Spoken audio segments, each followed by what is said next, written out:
മനസ്സിലായി അമ്മ എൻ്റെ അടുത്ത് ഓട്ടോയിൽ വന്നിട്ടുണ്ട്. ഞാൻ ഓട്ടോയിൽ കയറിയിരുന്ന് വീണ്ടും മണമായി. ഞാൻ അമ്മയോട് മനസ്സിൽ ചോദിച്ചു, എൻ്റെ അമ്മ എൻ്റെ അടുത്ത് വന്നോ? എൻ്റെ ഓട്ടോയിൽ അമ്മ ഉണ്ടോ? എനിക്ക് അമ്മയുടെ മണം സഹിക്കാൻ പറ്റുന്നില്ല. ആവേ മരിയ പറഞ്ഞു സ്തുതി. നീരോടി എന്ന സ്ഥലത്ത് നിന്ന് വരുന്നു. എൻ്റെ പേര് ഹിലാരി എന്നാണ്. പാപിയായ എന്നെ വെറുത്തുപേക്ഷിക്കാതെ എൻ്റെ അമ്മയും എൻ്റെ പരിശുദ്ധ അപ്പായും എന്നെ ഈ വേദിയിൽ നിർത്തിയതിന് ഞാൻ ഈശോയ്ക്കും പരിശുദ്ധ അമ്മയ്ക്കും നന്ദി പറയുന്നു. ഞാൻ തമിഴാണ്. മലയാളം എന്തെങ്കിലും തെറ്റ് വന്നാൽ ക്ഷമിക്കണം. ഞാൻ ഉടമ്പടി എടുത്തത് 2004 1-ാം മാസമാണ്. എൻ്റെ ജോലി കടൽ ജോലിയായിരുന്നു, മീൻ പിടിക്കുന്ന ജോലി. അതിനു മുമ്പേ മീൻ പിടിച്ച് തിരമാലകളിലൂടെ നീന്തി വരണം, കരയിലെത്തണമെങ്കിൽ തിരകളുണ്ട്. ആ തിരയിൽപ്പെട്ട് എൻ്റെ കാല് ഒടിഞ്ഞുപോയി. കടലിൻ്റെ അടിയിൽ ഞാൻ 3 തിര 4 തിര പോയിക്കൊണ്ടിരിക്കുന്നു. ഞാൻ അടിയിൽ വെള്ളം കുടിച്ച് കിടക്കുകയാണ്. എനിക്ക് ഓർമ്മയില്ല. ഓർമ്മ ഒന്ന് നോക്കിയപ്പോഴും നീന്താൻ പറ്റുന്നില്ല. ഒടിഞ്ഞതായിട്ട് എനിക്ക് മനസ്സിലായി. ഞാൻ താനെ നീന്തി കരയ്ക്ക് വന്ന് മെഡിക്കൽ കോളേജ് ആശുപത്രിയിൽ പോയി ഓപ്പറേഷൻ ചെയ്ത് കാലിൽ കമ്പി ഇട്ടിരിക്കുകയാണ്. അന്ന് മുതൽ എനിക്ക് ഭാരങ്ങൾ തൂക്കി നടക്കാനോ ഓടാനോ തനിയെ കുത്തിയിരിക്കാനോ, കക്കൂസിൽ പോയപ്പോഴും എനിക്ക് ഒരു കാല് വലത് കാല് നീട്ടി ആ കാലിന് പകരം കൈ കുത്തിപ്പിടിച്ചാണ് ഞാൻ ടോയ്ലറ്റിലിരിക്കുന്നത്. മരണവേദനയാണ്, അമ്മയ്ക്ക് പോലും അറിയാൻ പാടില്ല. ആ അവസ്ഥയിൽ 23 കൊല്ലം ഞാൻ കഴിഞ്ഞിരുന്നു. ഈ അമ്മയുടെ ഈ പുണ്യസ്ഥലം എനിക്ക് എൻ്റെ അളിയൻ്റെ ഭാര്യ വഴി, റീന എന്ന് പറയുന്ന സഹോദരി വഴി ഞാൻ അറിയുകയുണ്ടായി. ഞാൻ ഉടമ്പടി എടുക്കാൻ വളരെ സ്നേഹത്തോടെ താല്പര്യത്തോടെ അമ്മയെ എനിക്ക് കാണണം എന്നുള്ള ആഗ്രഹത്തോടെ ഞാൻ ഈ വേദിയിൽ കടന്നു വന്നു, ഉടമ്പടി എടുത്തു. വീട്ടിൽ ചെന്നപ്പോൾ രാവിലെ ഉടമ്പടി പ്രാർത്ഥിക്കണം. തിരി കത്തിച്ച് വെച്ച് മുട്ടിന്മേൽ നിന്നു മുട്ടുകുത്താൻ പറ്റത്തില്ല. വേദന കൊണ്ട് കണ്ണിൽ നിന്ന് വേദനയുടെ കണ്ണീര് പുറത്തു വരുന്നു. ദുഃഖ വെള്ളിയാഴ്ചകളിൽ മാത്രം മുട്ടുകുത്തുന്ന ഈ വലത് കാല്, അപ്പോഴെനിക്ക് പ്രാണവേദനയാണ്. എൻ്റെ ഈശോയോട് ഞാൻ എപ്പോഴും ചോദിക്കും, എനിക്ക് എന്നാണ് മുട്ടുകുത്താൻ സാധിക്കുന്നത്? ആൾക്കാരെല്ലാം, അച്ഛന്മാരെല്ലാം കുർബാന എഴുന്നള്ളിക്കുമ്പോൾ ഞാൻ ചമ്മണക്കാലിട്ട് കൈകൂപ്പി തറയിൽ ഇരിക്കുമ്പോൾ എണീക്കാൻ പറയും. ഞാൻ എഴുന്നേൽക്കുകയില്ല, മുട്ടുകുത്താൻ സാധിക്കാത്തത് കൊണ്ടാണ്. അപ്പോൾ തിരി കത്തിച്ച് വെച്ച് പിറ്റേന്ന്, ഉടമ്പടി എടുത്ത പിറ്റേന്ന് മുട്ടുകുത്താൻ ശ്രമിച്ചു. ഭാര്യ പറയുകയാണ്, അഭ്യാസം കാണിക്കരുത്, എനിക്കിപ്പോൾ വയസ്സ് 55ആയി. 1 മാസം നിങ്ങൾക്ക് മെഡിക്കൽ കോളേജിൽ ഞാൻ മുട്ടുകുത്തിയതിൻ്റെ പേരിൽ കാല് പഴുത്ത് മെഡിക്കൽ കോളേജിൽ കൂട്ടിരുന്നതാണ്. ആ ശക്തി എനിക്കിപ്പോഴില്ല, വയസ്സായി, അഭ്യാസം കാണിക്കല്ലേ എന്ന് പറഞ്ഞു. ഞാൻ വളരെ വിഷമത്തോടെ കണ്ണീരോടെ ഹൃദയം നുറുങ്ങിയ സ്വരത്തിൽ ഞാൻ എൻ്റെ അപ്പനോട് പറഞ്ഞു, എൻ്റെ അമ്മേ, എൻ്റെ അപ്പായെ, അങ്ങയുടെ മുൻപിൽ മുട്ടുകുത്താൻ സാധിക്കാത്ത ഈ കാല് എനിക്ക് എന്തിന് എന്ന് ഞാൻ എല്ലാവരും കേൾക്കെ വീട്ടിൻ്റെ അകത്ത് വെച്ച് തന്നെ ഞാൻ പറഞ്ഞു. ഞാൻ പ്രാർത്ഥന തീരുന്നത് വരെ മുട്ടുകുത്തി തന്നെയാണ് പ്രാർത്ഥിച്ചത്. വേദന ഉണ്ടായിരുന്നു. പിറ്റേന്ന് രാവിലെ പള്ളിയിൽ പോയി മുട്ടുകുത്തി, കുർബാന എഴുന്നള്ളിക്കുമ്പോൾ മുട്ടുകുത്തി. വേദനയില്ല. പക്ഷേ എനിക്ക് ഓർമ്മ വരുന്നില്ല, ഇതിനു മുമ്പേ വേദനയുള്ള കാലാണ്, മുട്ടുകുത്താൻ പറ്റാത്ത കാലാണ്. ഇപ്പോൾ ഞാൻ മുട്ടുകുത്തുന്നു. അപ്പോൾ എൻ്റെ ഭാര്യ ഒരു ദിവസം ചോദിച്ചു, എല്ലാവർക്കും അത്ഭുതങ്ങൾ കിട്ടുന്നല്ലോ, നിങ്ങൾക്ക് എന്താ ഒന്നും കിട്ടാത്തത്? അപ്പോൾ പെട്ടെന്ന് എനിക്ക് ഓർമ്മ വന്നു, ഞാൻ പ്രാർത്ഥിക്കുമ്പോൾ മുട്ടുകുത്തി പ്രാർത്ഥിക്കുന്നത് നീ കാണുന്നില്ലേ? അതെ, ഞാൻ കാണുന്നു. എനിക്ക് ഓർമ്മയില്ലായിരുന്നു. ദൈവത്തിന് 1000 കോടി നന്ദി. ഇപ്പോഴും ഞാൻ പള്ളിയിലിരിക്കുമ്പോൾ ആദ്യം മുട്ടുകുത്താൻ പറ്റിയ ആ ദിവസങ്ങളിലൊക്കെ മുട്ടുകുത്തി ഇരുന്നിട്ട് കാലിനെ തറയോട് ഊന്നി ഞരക്കുമായിരുന്നു. ഇത് സത്യമാണോ ഇല്ല മിഥ്യയാണോ എന്നുള്ള കാര്യം അറിയാൻ വേണ്ടി. ഇല്ല, എത്ര തറയിൽ ആ ഓപ്പറേഷൻ ചെയ്ത കാലിട്ട് ഞരക്കിയാലും വേദനയില്ല. ഇപ്പോഴും കാല് മടക്കാം. സാധാരണ ടോയ്ലറ്റിൽ മുട്ട് മടക്കി ഇരുന്ന് തന്നെ കാര്യങ്ങൾ സാധിക്കാൻ പറ്റുന്നു. കൂടുതൽ സന്തോഷം എൻ്റെ പരിശുദ്ധ അപ്പായുടെ തിരുമുൻപിൽ എനിക്ക് തന്ന ഈ കാല് വെച്ച് കമ്പിയോടുകൂടെ തന്നെ വേദനയില്ലാതെ ഇന്നും ഞാൻ മുട്ടുമടക്കി ഞാൻ പ്രാർത്ഥിക്കാൻ കഴിയുന്നു. അതിന് എൻ്റെ ഈശോയ്ക്ക് പരിശുദ്ധ അമ്മയ്ക്കും കോടാനുകോടി നന്ദി പറഞ്ഞാലും മതിയാവില്ല. രണ്ടാമത്തെ സാക്ഷ്യമെന്ന് പറയുന്നത്, ഞാൻ ഈ കാല് ഓപ്പറേഷൻ ചെയ്തതിന് ശേഷം കടൽ ജോലി ചെയ്യാൻ പറ്റാതെയായി. അതുകൊണ്ട് ഒരു ഓട്ടോ എടുത്ത്, ഓട്ടോ ഡ്രൈവറാണ് ഞാൻ എൻ്റെ ജോലി കൃത്യമായിട്ടും ചെയ്യും. അതിനുള്ള കാശ് ഭാര്യയുടെ കയ്യിൽ തന്നെ കൊടുക്കുകയും ചെയ്യും. 3 മക്കളുണ്ട്. 3 പേരും, 2 പേര് പഠിക്കുന്നു, ഒരാൾ ജോലിയിലായി. അപ്പോൾ ഈ ഓട്ടോയിൽ ഞാൻ മക്കളുടെ ഭാവിയെക്കുറിച്ച് ചിന്തിച്ചുകൊണ്ടിരിക്കുമ്പോൾ ഞാൻ ജോസഫച്ചൻ്റെ പ്രസംഗങ്ങളും ധ്യാനങ്ങളും വാക്കുകളുമൊക്കെ ഞാൻ എന്നും കേൾക്കാറുണ്ട്, സെല്ലിൽ വഴിയായിട്ട്. അപ്പോൾ ആൾക്കാർ പറയുന്നുണ്ട്, അമ്മ വരുമ്പോഴും മുല്ലപ്പൂവിൻ്റെ മണമാണെന്ന്. എനിക്ക് ആശയായി, അമ്മ എൻ്റെ അടുത്ത് വരില്ലേ എന്ന്. അങ്ങനെ ചിന്തിച്ചുകൊണ്ടിരിക്കുമ്പോൾ ഓട്ടോയിൽ തന്നെ മുന്നേ കിടക്കുകയാണ് എൻ്റെ ഓട്ടോ. 12:50 ഉച്ച സമയം 12:50. അപ്പോൾ ഈ വലത് സൈഡിൽ നിന്ന് ഒരു റോസാപ്പൂവിൻ്റെ, നല്ല റോസാപ്പൂവിൻ്റെ മണം. എനിക്ക് ആദ്യം പിടികിട്ടിയില്ല. ഞാൻ വിചാരിച്ച് ബേക്കറി കട അവിടെ ഇരിപ്പുണ്ട്, അപ്പോൾ അതിൽ നിന്ന് അവർ കത്തിച്ച തിരിയുടെ മണമായിരിക്കും എന്ന് വിചാരിച്ചു. പക്ഷെ അത് യഥാർത്ഥത്തിൽ ഈ മണം കൂടിക്കൂടി വരികയായിരുന്നു. എനിക്ക് സഹിക്കാൻ പറ്റാത്തത്ര മണമാണ്. ഒരു തണുപ്പുമുണ്ട്. ഞാൻ ഇറങ്ങി ചെന്ന് ബേക്കറി കട ചേട്ടനോട് ചോദിച്ചു, ചേട്ടാ ഏത് തിരിയാണ് കത്തിക്കുന്നത്? റോസാപ്പൂവിൻ്റെ തിരിയാണോ? ചേട്ടൻ പറഞ്ഞ് 12:50 ഒന്നായി. ഉച്ചയ്ക്കാണോ തിരി കത്തിക്കുന്നത്? ഞാൻ രാവിലെ കത്തിച്ച അത് പൈനാപ്പിൾ മണമുള്ള തിരിയാണ്. അപ്പോഴെനിക്ക് മനസ്സിലായി, അമ്മ എൻ്റെ അടുത്ത് ഓട്ടോയിൽ വന്നിട്ടുണ്ട്. ഞാൻ ഓട്ടോയിൽ കയറിയിരുന്ന് വീണ്ടും മണമായി. ഞാൻ അമ്മയോട് മനസ്സിൽ ചോദിച്ചു, എൻ്റെ അമ്മ എൻ്റെ അടുത്ത് വന്നോ? എൻ്റെ ഓട്ടോയിൽ അമ്മ ഉണ്ടോ? എനിക്ക് അമ്മയുടെ മണം സഹിക്കാൻ പറ്റുന്നില്ല. ആവേ മരിയ പറഞ്ഞ് സ്തുതിച്ചുകൊണ്ടിരുന്നു. അപ്പോഴൊരു അപ്പാപ്പൻ വന്ന് കയറി, പൊഴിയൂർ പോകണമെന്ന് പറഞ്ഞു. പൊഴിയൂരിൽ പോയിക്കൊണ്ടിരിക്കുമ്പോഴും വണ്ടി ഓടിക്കൊണ്ടിരിക്കുന്നു, മണം എന്നെ പിന്തുടരുകയാണ്. അപ്പോൾ ഞാൻ അപ്പാപ്പനോട് ചോദിച്ചു, അപ്പാപ്പ നിങ്ങൾക്ക് റോസാപ്പൂവിൻ്റെ മണം വരുന്നോ? എന്താ അങ്ങനെ ചോദിക്കുന്നത്? എനിക്ക് മണം വരുന്നു, അതുകൊണ്ടാണ് ചോദിച്ചത്. ഇല്ല, എനിക്ക് മണം വരുന്നില്ല. അയാളെ ഇറക്കിയിട്ട് ഞാൻ വരുമ്പോൾ എൻ്റെ സ്റ്റാൻഡിൽ ഓട്ടിക്കുന്ന ഒരു സഹോദരൻ, കുട്ടൻ എന്ന് പറയും, അവൻ 5-6 ദിവസമായിട്ട് ഓട്ടോ ഓട്ടിക്കാതെ ഒതുക്കി കിടന്ന ഓട്ടോ അന്ന് എടുത്ത് അവൻ വഴിയിലായി. ഞാൻ വരുമ്പോൾ കാണുന്നത് എഞ്ചിനിൽ കയറ് ചുറ്റി വലിക്കുകയാണ്. വലിക്കുമ്പം ബ്രേക്ക് ചവിട്ടാൻ ആളില്ലാത്തതുകൊണ്ട് വണ്ടി വലിക്കുന്നത് പോലെ നീങ്ങിക്കൊണ്ടിരിക്കുന്നു. സഹായം ചെയ്യാൻ ആളില്ല. ഞാൻ വന്നപ്പോൾ ഓട്ടോ ഒതുക്കിയിട്ട് ഞാൻ ചോദിച്ചു, എന്താ കുട്ടാ വണ്ടി സ്റ്റാർട്ടാകുന്നില്ല? 4-5 ദിവസം ഓടാതിരുന്നത് കൊണ്ട് വണ്ടി സ്റ്റാർട്ടാകുന്നില്ല. വലിക്കുമ്പോൾ ബ്രേക്ക് ചവിട്ടാൻ ആളില്ല. ഞാൻ പറഞ്ഞു, ഞാൻ ചവിട്ടിക്കൊള്ളാം. ഞാൻ അവൻ്റെ വണ്ടിയുടെ അകത്ത് കയറി ബ്രേക്ക് ചവിട്ടി. ഞാൻ പറഞ്ഞ്, വലിച്ചോ, ഒറ്റ അടിക്ക് സ്റ്റാർട്ടാകും എന്ന് പറഞ്ഞു. ഞാൻ ബ്രേക്ക് ചവിട്ടി അവൻ്റെ വണ്ടിയുടെ അകത്തിരിക്കുമ്പം ഭയങ്കര റോസാപ്പൂവിൻ്റെ മണം ആ ഓട്ടോ മുഴുവനും ഉണ്ടായിരുന്നു. ഞാൻ അവൻ്റെ അടുത്ത് ചോദിക്കാൻ പോയില്ല, അവൻ ഹിന്ദു സഹോദരനാണ്. അപ്പോൾ നേരെ വീട്ടിൽ പോയി. അപ്പോൾ ഞാൻ ഇട്ടുന്ന ഷർട്ട് 5 ദിവസം കഴിഞ്ഞ്, 5 ദിവസം ഒരേപോലെ ഇട്ടുന്ന ഒരേ ഷർട്ട്. ആ ഷർട്ടിനെ മണപ്പിച്ച് നോക്കി വണ്ടിയിലിരുന്ന്, ഇതിൽ നിന്നാണോ റോസാപ്പൂവിൻ്റെ മണം വരുന്നത്? കാരണം ഞാൻ സെൻ്റ് അടിക്കുന്ന ഇതുണ്ട്, വെയിലത്ത് നിൽക്കുന്നതല്ലേ, അപ്പം സെൻ്റ് അടിക്കുന്ന അതിൻ്റെ മണമാണോ എന്ന് ചോദിച്ചു. ഭാര്യയോട് ഉടുപ്പ് കടത്തി കൊടുത്തിട്ട് ഞാൻ ചോദിച്ചു, മണപ്പിച്ച് നോക്ക്, റോസാപ്പൂവിൻ്റെ മണം വരുന്നു. അവൾ പറഞ്ഞു, 5 ദിവസം കഴിഞ്ഞ ഉടുപ്പിൽ ഏത് മണമാണ് വരുന്നത്? വിയർപ്പിൻ്റെ മണമല്ലാതെ റോസാപ്പൂവിൻ്റെ മണം വരുന്നില്ല.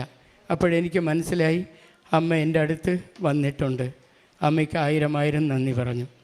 പിന്നെ ഒരു സാക്ഷ്യം പറയാനുള്ളത്, ഞങ്ങൾക്ക് ഇപ്പം താമസിക്കുന്ന ഇത് ഒരു പാമ്പ് നിറഞ്ഞ ഒരു സ്ഥലത്താണ്. അപ്പോഴതിൽ വീട് വയ്ക്കാൻ പറ്റത്തില്ല. അച്ഛനും കന്യാസ്ത്രീകളും വിലക്കിയിട്ടുണ്ട്, അവിടെ വീട് വയ്ക്കരുത്. അപ്പോൾ ഞങ്ങൾ ഊരമ്പെന്ന് പറയുന്ന സ്ഥലത്ത്, ഞങ്ങളുടെ സ്ഥലത്ത് നിന്ന് 3.5 കിലോമീറ്റർ ദൂരമുണ്ട്. ആ സ്ഥലത്ത് 1 വർഷത്തിന് മുമ്പേ കുറച്ച് സ്ഥലം വാങ്ങിച്ചു. വാങ്ങിക്കുന്നതിന് മുമ്പേ അടുത്തുള്ള പുരയിടക്കാരോട് ചോദിച്ചു, വെള്ളമുണ്ടോ? വെള്ളമുണ്ടേ എന്ന് പറഞ്ഞു. ഞങ്ങളത് വിശ്വസിച്ച് അത് വാങ്ങിച്ചിട്ട് ഈ കൊല്ലം ഞങ്ങൾ റീന ബോർവെൽ എന്ന് പറയുന്ന സഹോദരനെ വിളിച്ചിട്ട് ബോറിങ് ചെയ്യണം. അദ്ദേഹം പറഞ്ഞ് പാറയാണ് അവിടെ, സ്ഥലത്തൊക്കെ കുറച്ച് ലക്ഷം രൂപ ആകും, കുഴപ്പമില്ല, നിങ്ങൾ വരൂ. ഒരു ദിവസം നിശ്ചയിച്ച് അവർ ഊരമ്പെന്ന് പറയുന്ന സ്ഥലത്ത് വന്ന് ഞങ്ങളും പോയി. 6 മണിക്ക് രാവിലെ അവർ വന്ന് സ്ഥലം കുറച്ച് മുമ്പേ പോകണം കാണിച്ചു കൊടുത്തപ്പോൾ, സഹോദര ഈ സ്ഥലം വന്ന് ഞങ്ങൾക്ക് അറിഞ്ഞുകൂടാ, ഇവിടെ 3 സ്ഥലത്ത് ഓരോ പുരയിടക്കാരും 3 സ്ഥലത്ത് 800 അടി 1000 അടി 1800 അടി ഇങ്ങനെ കുഴിച്ചിട്ടും പാറയല്ലാതെ വേറെ ഒന്നും അവിടെ കാണുന്നില്ല. അതുകൊണ്ട് നിങ്ങൾ 5000 രൂപ തന്നാൽ ഞങ്ങൾ പൊയ്ക്കൊള്ളാം, നിങ്ങൾക്ക് പൈസ നഷ്ടം വേണ്ട. ഞാൻ പറഞ്ഞു, സഹോദര ഞാൻ കൊണ്ടുവന്നിരിക്കുന്നത് എൻ്റെ അമ്മേനെയാണ്. ഞാൻ എവിടെ പോയാലും എൻ്റെ അമ്മ കൂടെ ഉണ്ടാകുമെന്നുള്ള വിശ്വാസം എൻ്റെ ചെറുപ്പത്തിലെ എൻ്റെ അച്ഛൻ എനിക്ക് തന്നതാണ്. അപ്പോൾ ഞാൻ കൃപാസനത്തിൽ പോയി ഉടമ്പടി എടുത്ത് അതിൻ്റെ നേർച്ച വസ്തുക്കളും കൊണ്ടാണ് വരുന്നത്. സഹോദരൻ നീ ബോർ ചെയ്യുക എന്ന് പറഞ്ഞു. അപ്പോൾ ഹോളോ ബ്രിക്സ് കട്ട കമ്പനി ഉടമയായ ആ ചേട്ടൻ പറഞ്ഞു, ഇല്ല, ഞങ്ങൾ 3 സ്ഥലത്ത് കുഴിച്ച്, അടുത്ത് പെട്രോൾ പമ്പാണ്, അവർ 3 കുഴിച്ച് വെള്ളമില്ല, പഞ്ചായത്തിൽ നിന്നുള്ള വെള്ളമാണ് ഞങ്ങൾ ഉപയോഗിക്കുന്നത്, നിങ്ങൾ ഇത് ട്രൈ ചെയ്യണ്ട, കുഴിക്കണ്ട. ഞാൻ പറഞ്ഞില്ല, കുഴിക്കണം. അങ്ങനെ വാക്ക് തർക്കമായി. 7:50 രാവിലെ 6 മണിക്ക് വന്നവർ 7:50 ബോർ ചെയ്യാൻ തുടങ്ങും മുമ്പ് മുട്ടിന്മേൽ നിന്ന് കൃപാസനത്തിലെ ഉപ്പും അവിടെ വിതറി ആ റാഡിലെ ആ ഇരുമ്പ് കമ്പിയിൽ ഞങ്ങൾ തൈലം കൊണ്ട് കുരിശ് വരയ്ക്കുകയും മുട്ടുകുത്തി പ്രാർത്ഥിക്കുകയും ചെയ്തു. രാത്രി 11:45 പാറപ്പൊടിയല്ലാതെ മറ്റൊന്നും കാണുന്നില്ല. എല്ലാവരും നാട്ടുകാരെല്ലാം കൂടി നിൽക്കുകയാണ്. ഞങ്ങൾ പറഞ്ഞല്ലോ, സഹോദര പൈസ നിങ്ങളില്ലാത്ത സമയം കുഴിയിലിടല്ലേ, നിങ്ങൾക്ക് വെള്ളം കിട്ടില്ല. ഇല്ലാത്തത് കൊണ്ടാണ് പറയുന്നത്, ശപിക്കുന്നതല്ല. ഞങ്ങൾക്കുള്ള ആ കിട്ടിയ അനുഭവം വെച്ചാണ് ഞങ്ങൾ പറയുന്നത്. ബോറുകാരനും പറഞ്ഞു, സഹോദര ഇവർക്കെല്ലാം ബോർ ചെയ്തത് ഞാനാണ്, 800 അടി 1000 അടി 1200 അടി വെള്ളമില്ല. അപ്പോൾ എൻ്റെ മൂത്ത മോൻ ലീവിന് വന്ന് നിൽക്കുകയാണ്, അവിടെയുണ്ട്, ആ കൂട്ടത്തിൽ ഇതായിരിക്കുകയാണ്. അവൻ പറയുകയാണ് എൻ്റെ അടുത്ത്, പപ്പ ഒരു സ്ഥലം വാങ്ങിക്കുമ്പോൾ വെള്ളമുണ്ടോ ഇല്ലയോ എന്ന് അന്വേഷിച്ചിട്ട് വാങ്ങിച്ചൂടെ, നമുക്ക് വിൽക്കാനും പറ്റാത്ത അവസ്ഥയായല്ലോ, ദൈവമേ നിങ്ങൾ എന്താ ചെയ്യുന്നത്? ഞാൻ മനസ്സിൽ പറഞ്ഞു, എൻ്റെ ദൈവമേ എന്ത് തന്നെ നഷ്ടപ്പെട്ടാലും എൻ്റെ മക്കൾക്ക് നിന്നെക്കുറിച്ചുള്ള വിശ്വാസം നഷ്ടപ്പെടരുതേ അപ്പ, ഞങ്ങളെ സാക്ഷിയാക്കി മാറ്റണമേ എന്ന് ഞാൻ മനസ്സുരുക്കി പ്രാർത്ഥിച്ചു. എൻ്റെ ഭാര്യയാണെങ്കിൽ വാവിട്ട് കരയുകയും ചെയ്യുന്നു. എന്നിട്ട് ഞാൻ മുട്ടിന്മേൽ നിന്ന് ആ ബോർവെൽ ഉടമയായ സഹോദരനോട് പറഞ്ഞു, സഹോദര ഇത് അമ്മയുടെ സ്ഥലത്ത് നിന്നുള്ള ശക്തിയേറിയ ഉപ്പാണ്, ഇത് ഞാൻ കുരിശ് വരയ്ക്കുന്നു, എനിക്ക് എൻ്റെ കർത്താവ് വെള്ളം തരും. ഒരു റാഡേ ഉള്ളെന്ന് പറഞ്ഞ് ആ റാഡ് ഫിറ്റ് ചെയ്യുക, താഴ്ത്തുക. അവർ ഫിറ്റ് ചെയ്ത് താഴ്ത്ത് 700 അടി താഴ്ത്തി അതിനുശേഷമാണ് ലാസ്റ്റ് റാഡ് ഫിറ്റ് ചെയ്യുന്നത്. 8 അടി പോയതും വെള്ളത്തോടു കൂടിയ മണ്ണ് പുറത്ത് വരുന്നത് ജനങ്ങൾ കൂടി നിന്നവർ കണ്ട് വെള്ളം വെള്ളം വെള്ളം എന്ന് ഉറക്കെ പറഞ്ഞുകൊണ്ടിരുന്നു. ഒരാഴ്ച കഴിഞ്ഞ് വെള്ളമുണ്ടോ ഇല്ലെന്ന് അറിയുന്നതിന്, എത്ര വെള്ളം വരുന്നു എന്നറിയുന്നതിന് മോട്ടർ ഫിറ്റ് ചെയ്താലേ അറിയാൻ പറ്റും എന്ന് പറഞ്ഞു. മോട്ടർ ഫിറ്റ് ചെയ്ത് ഒരാഴ്ച കഴിഞ്ഞ് വെള്ളം ഓൺ ചെയ്തപ്പോൾ 5000 അല്ല 10000 ലിറ്റർ ഒരേ ഫോഴ്സോടുകൂടി വെള്ളം നിർത്താതെ വന്നുകൊണ്ടിരിക്കുന്നു. ഇന്നും അങ്ങനെ തന്നെയാണ്. ആ ജനങ്ങൾ, നാട്ടിലുള്ള ജനങ്ങളെല്ലാം സാക്ഷി. ഡ്രമ്മിൽ അവിടെ വീടില്ല, വെള്ളം വെറുതെ പോകണ്ടെന്ന് പറഞ്ഞ് ഒരു 500 ലിറ്ററിൻ്റെ ഡ്രമ്മ്, അതിലാണ് ഓസ് ഫിറ്റ് ചെയ്ത് വെള്ളം നിറയ്ക്കുന്നത്. FL കട്ട കമ്പനിക്കാരൻ ഓൺ ചെയ്യുന്ന ശബ്ദം കേട്ടത് ഓടി വന്നിട്ട് പറയും, ആ ഓസ് ഒന്ന് അല്പം പൊക്കാമോ, കാരണം വെള്ളം വരുന്നത് കാണണം. അങ്ങനെ വെള്ളം വരുന്നത് കണ്ടോ വെള്ളം, കണ്ടോ വെള്ളം എന്ന് പറയും. അപ്പോൾ ആ നാട്ടുകാരെല്ലാം സാക്ഷിയാണ് പറയും, അത്രയ്ക്കും ആ സഹോദരൻ പ്രാർത്ഥിച്ചിട്ടുണ്ട്. ഇത് രണ്ടാമത്തെ സാക്ഷ്യമാണ്. മൂന്നാമത്തെ സാക്ഷ്യം, ഇവിടെ നിന്ന് ഉടമ്പടി എടുത്തതിന് ശേഷം കാശ് രൂപം ഉടുപ്പിൽ കുത്തിയിട്ടാണ് നടക്കുന്നത്. അപ്പോൾ അമ്മ എൻ്റെ കൂടെ ഉണ്ട്, എല്ലാത്തിനും എല്ലാ കാര്യങ്ങളിലും എൻ്റെ അമ്മ എൻ്റെ കൂടെ ഉണ്ടാവുമെന്നുള്ള ഉറച്ച വിശ്വാസം എനിക്കുണ്ടായിരുന്നു.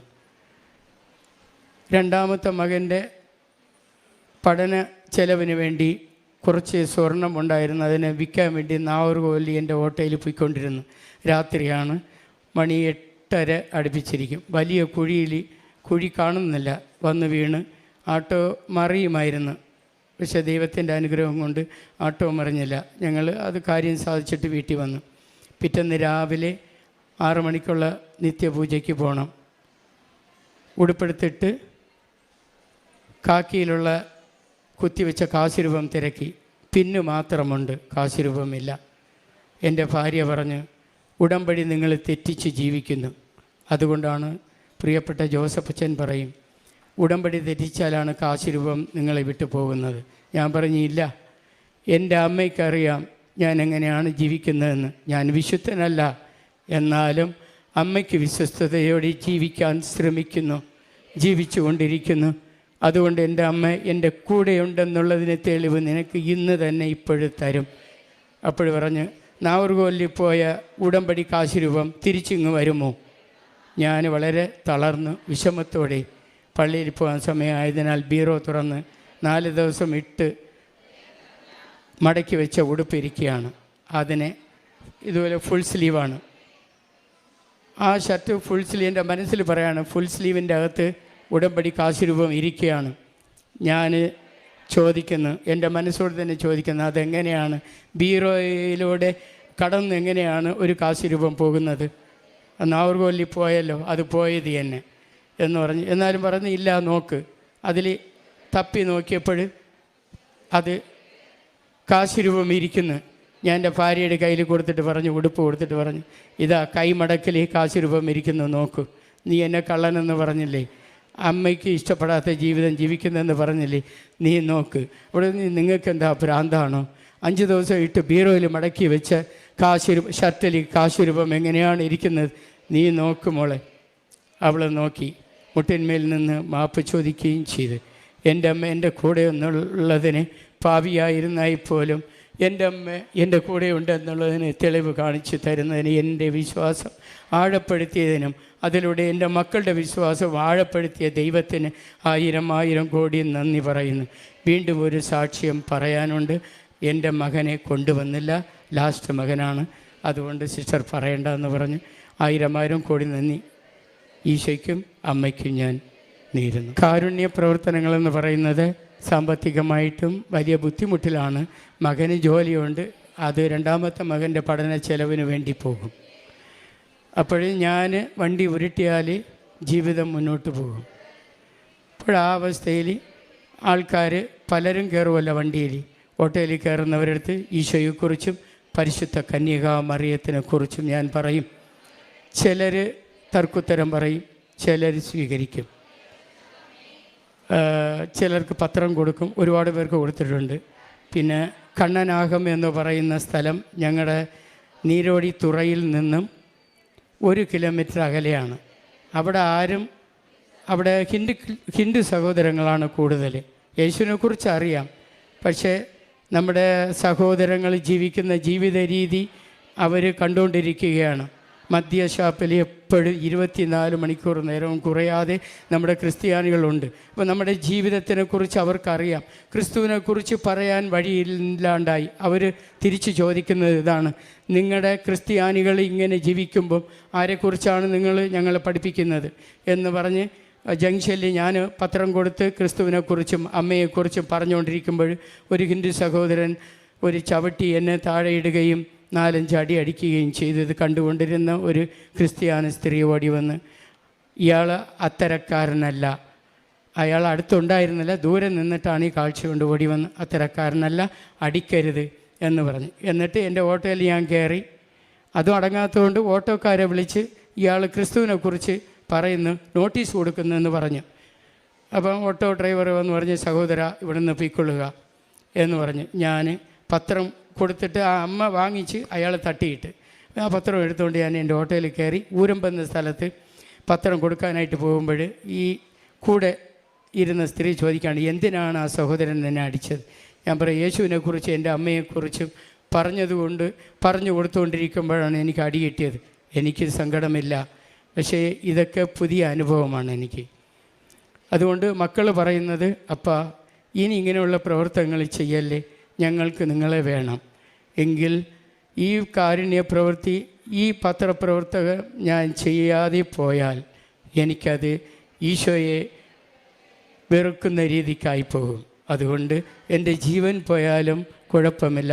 ഞാൻ എൻ്റെ ജീവൻ എനിക്കും നിങ്ങൾക്കും വേണ്ടി ജീവൻ ഹോമിക്കാൻ മനുഷ്യനായി, വെറും മനുഷ്യനായി നമ്മുടെ ഇടയിൽ വന്ന് ഒന്നുമില്ലാത്തവനെ പോലെ താഴ്മയോടെ നമുക്ക് മാതൃക കാണിച്ച് തന്ന ഈശോയ്ക്കും മറിയത്തിനും 1000 നന്ദി പറഞ്ഞുകൊണ്ട് എൻ്റെ വാക്ക്